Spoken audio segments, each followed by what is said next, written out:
Та самая ночь, когда кажется, что даже морозный воздух наполнен теплой радостью и светом. Повсюду православные торопятся в соборы и храмы. Все для того, чтобы вместе разделить таинство одного из самого важнейшего церковного праздника – Рождества Христова.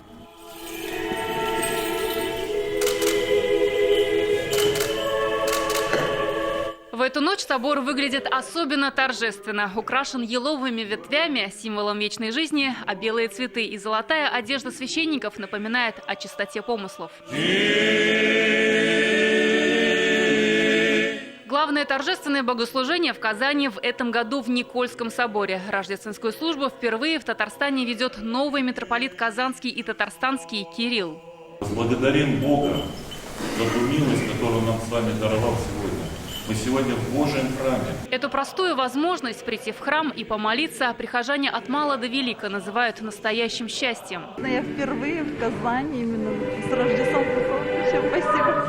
Всех с праздником.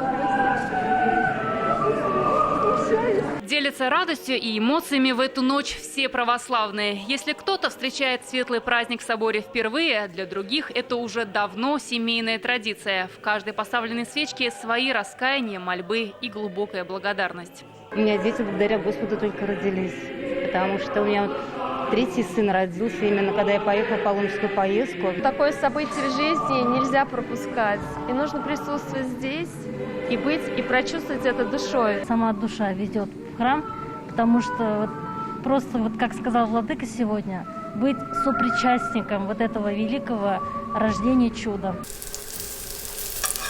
Для православных с Рождеством завершился и пост. Его окончание за праздничным столом встречают и в Пестричинском районе. Постниковые, Кряшины. Постилась вся их семья.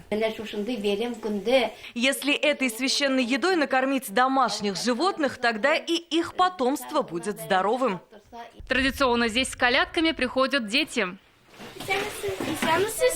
За песни колядующим, сладости и монетки.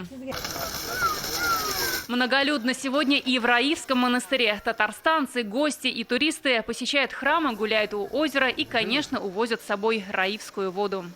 Когда сюда приезжаем, на нас не сходит благодать всегда. Для каждого прихожанина здесь открылась дверь в настоящую рождественскую сказку. Изо льда мастера соорудили иконы с расписными узорами и вырезали фигуры быка, символа Нового года.